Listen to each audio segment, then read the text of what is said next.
All right, let's come back and take a look at the local dailies.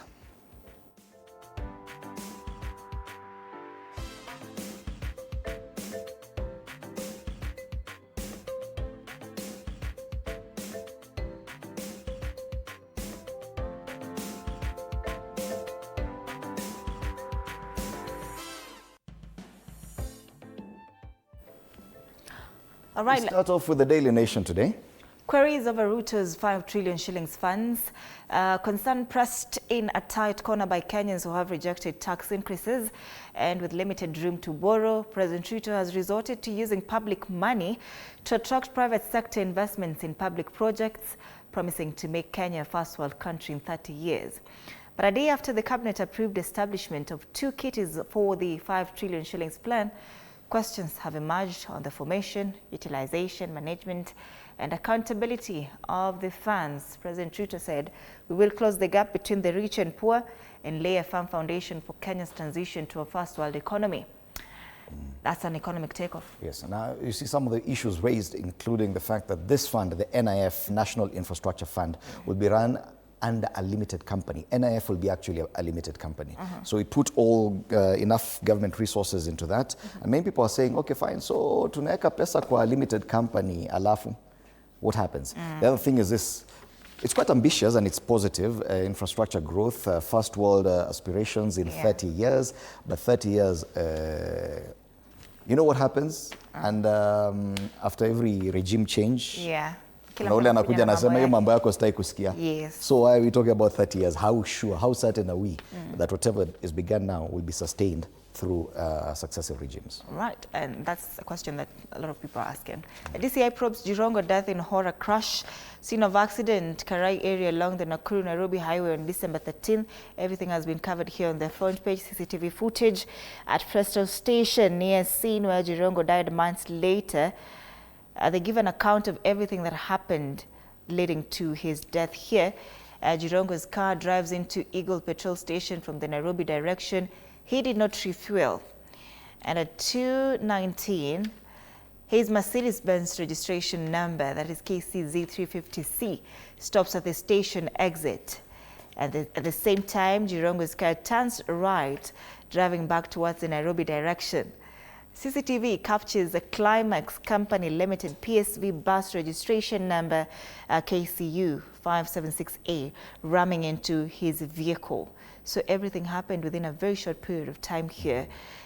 Here there's a wreckage of his vehicle as well, dragged about 25 meters from the point of impact, and the bus stops about 50 meters away. Also inside, ties that bind Moi, Ruto, Kirwa, and Jirongo. Story covered on page 2 and 3. Kule on the sidebar, 20 governors spent zero on development, says new audit. Wanapelekwa wapi hizo pesa? Na pesa zinapelekwa county. Wanasema a lot of them are focusing more on emoluments like allowances first. Wanajilipa allowances for travel, sitting allowances, per diem, nini, alafu. Development tutafikiria baadaye, sio lazima saa hii. Elections iko mbali wana. Wanasema term 2 honestly, this story is on page 10. Give me a second term so that I can actually bring development. Mtalan the hard way. 18 Kenyans rescued from Russia battlefield. That's another story on page 5. And court says co-parenting doesn't mean 50-50 financial contribution. That's a very interesting story on page 8 of the Daily Nation. Koti imesema hata kila mtu anatoa pesa ndio. Lakini imaanishi tu lazima ati kwe 50-50. Unatoa pesa also depending on the kind of decisions you've made. Ukichukua mtoto umtoe hapa umpeleke sijui wapi huko. Alafu unataka huyo mwingine alipie transport kutoka huko, haitawezekana. That story is on page 5. Now, Lidra, that story will interest you, friend. No, it's a very nice, interesting story. All right, on the back page, chasing the American football dream. Only one Kenyan has featured in the major professional American Football League in its 100 years history. That's the Daily Nation. Let's take a look at some politics.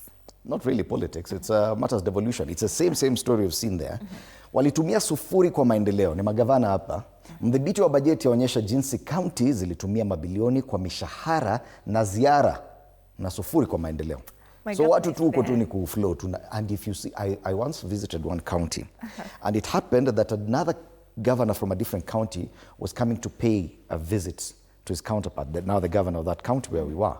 And I'm telling you, that county was at a standstill because the kind of entourage, 2 governors in one county, just moving around. Oh, wow. Oh, nothing could happen. So ni ukweli, mabilioni kwa mishahara na ziara. Na unajua hata mmoja akisafiri kutoka kaunti moja kwenda ingine analipwa per diem. Wow, must be nice. So wako hapa, sura zao zimewekwa hapa kwenye ukurasa wa mbele. Gavana wa Busia, Polo Toma, wa Siaya, James Orengo, Kisumu, Anyang' Nyong'o, hata yule natembea, Watawe, Trans Nzoia, ako hapa. Sio mimi nimesema, gazeti la Taifa Leo. Mombasa, Sharif Nasir. Kilifi, Gideon Mung'aro. Tana River, Godana. Bomet, Barchok. Baringo, Benjamin Cheboi. Uasin Gishu, Jonathan Chebii. Fatuma Achani yule wa Kwale, na hata yule wa Bungoma, Kenneth Lusaka. Ni kaunti 20 hazikutumia hata ndururu kwa miradi ya maendeleo katika robo ya kwanza wa mwaka wa kifedha kati ya Julai na Septemba mwaka huu. Hakuna maendeleo, lakini wanazunguka kuzunguka. Hadi kwetu Kisumu yani. Umeona maendeleo? Anyang' Nyong'o. Yeah, Kisumu looks nice. Sijaona gavana wa kwetu hapa, lakini unajua hawa si 20 pengine tukiangalia kule ndani. Tutaangalia. Lakini sio mimi nimesema, gazeti la Taifa Leo, jisomee. Mdhibiti wa bajeti, so controller wa budget. DCI waelezea Jirongo alivyofariki. Hiyo habari tumeiona kwenye ukurasa wa mbele wa Daily Nation. Kiwanda cha bilioni 32 kuinua uchumi kule Kwale ni kampuni ya Bamburi Cement na Sinona CBMI kutoka China kujenga kiwanda kipya kule Kwale. Habari zingine zaidi, Trump adai BBC shilingi bilioni 644. Wanasema alimchafulia jina. Tuwalieka AI kwa mdomo yake vitu hakusema. Okay. AI itatuonyesha mambo. Somebody said huyu wenu ni mpeti. Wale jua Kenya 18 waliokuwa vitani Ukraine warejea, na masuala ya spoti. City wapigia hesabu Carabao, watakuwa nyumbani leo usiku kualika Brentford kwa robo finali. Gazeti la Taifa Leo. All right, the Standard questionable fund. And as President William Ruto's hyped bottom-up economic transformation model falters with nothing much to show for the last 3 years, the administration seems to have abandoned Mama Mboga and is now going for mega infrastructure projects through the so-called Singapore dream. But despite Ruto selling his new pet strategy as Kenya's way into the first world, financial experts have questioned the creation of a national infrastructure fund and fear it is just another attempt to illegally transfer public assets into private hands. It is, there are serious concerns. And what many are wondering is, okay, fine, Parliament is very quick to approve some of these things and create legislation around it. But many people don't understand, okay, fine, how are such funds managed? Because probably we've not engaged with this kind of transactions before. And I think it's just an issue of more communication, better communication and more understanding. And those people who understand the legalese and the constitutionality of this to help us understand what exactly and how can a fund like the NIF, registered and a limited liability company, still function away from the budget, or will it be part of the budget? Interesting. Now, what state targets to raise through sale of Safaricom's stake to Vodacom and advance dividends as 244 billion shillings? The numbers: 5 trillion shillings infrastructure fund, in where Ruto plans to rope in private sector investors. That's a lot of money. A lot. That's a lot of money.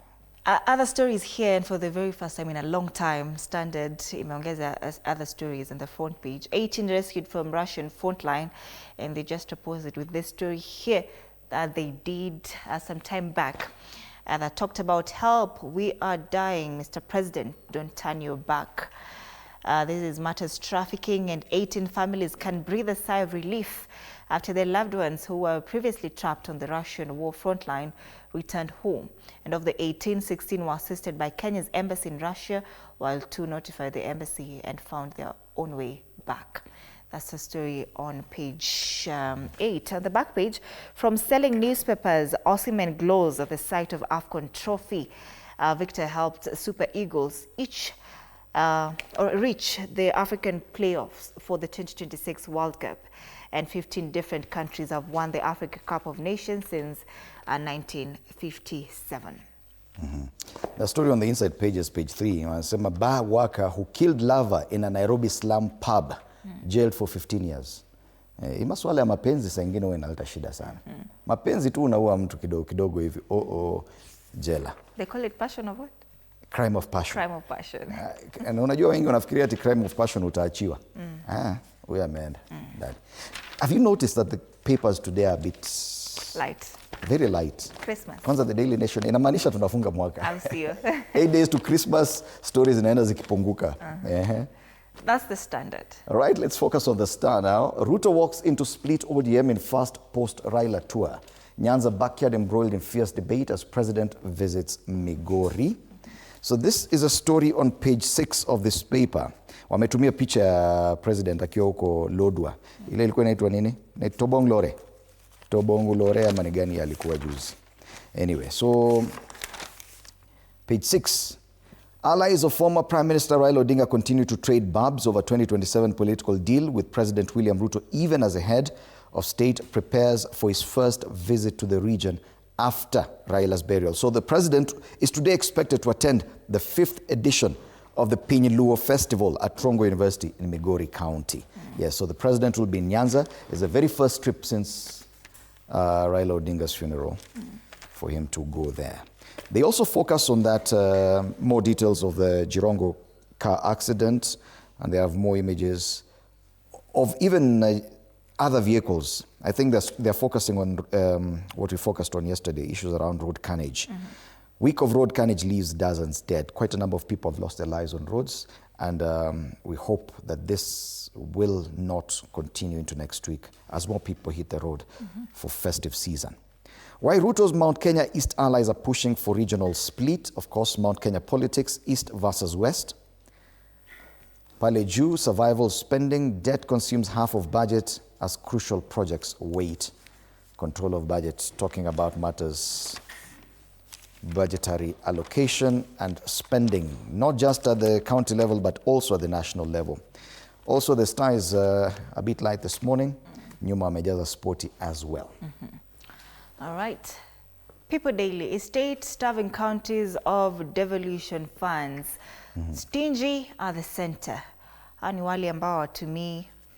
Anasema, I think this is a different angle. It's a national government that's denying counties money.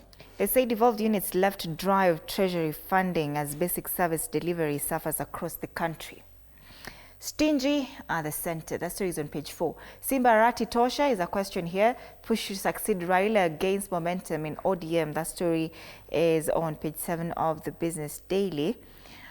On the top strip, Ruto Singapore vision questioned. We've talked about this time and time again. Other newspapers have also highlighted this. That's the People Daily. All right, let's take a look at matters business on the Business Daily. 2,453 individuals splashed 39 billion shillings on Safaricom bond. Wale watu wanaelewa masuala ya biashara na hiyo bond, about 2,400 wealthy individuals. Wealthy. CEO strugglers offered Safaricom 39.9 billion, almost 40 billion shillings for the concluded green bond in a span of 11 days. They had that money, almost 40 billion to spend on Safaricom. Haraka haraka hivyo. Waliamba kuna bond, leta. Ati unataka pesa ngapi? Leta hiyo. Iko shida gani? Yeah, it's reflecting the millions in the hands of retail investors amid a recovery economy. So they seem to indicate that the economy is on recovery. That's why this money is available. Each individual raised an average 16.2 million shillings in days. Wewe nikikwambia kuna bond saa hii, how much can you raise? So that wewe watanichekelea jamani. Well, so the telco raked in 41.8 billion shillings against an initial target of 15 billion. It was oversubscribed. The other story on the front page of the Business Daily, Ruto stops CS push to cancel 17.5% cement input levy. And on the ticker, Kilavuka to retire as KQ boss. COO George Kamal to take over. Alan Kilavuka is retiring as the Chief Executive Officer of Kenya Airways after 6 years at the helm, marking the end of a tenure defined by crisis management, debt restructuring, and a gradual post-pandemic recovery. Other stories, how high diesel paraffin subsidies kept prices static, and Uchumi falls 30% as speculation cools. Those are the stories making headlines in as far as business is concerned. All right. Tuangazie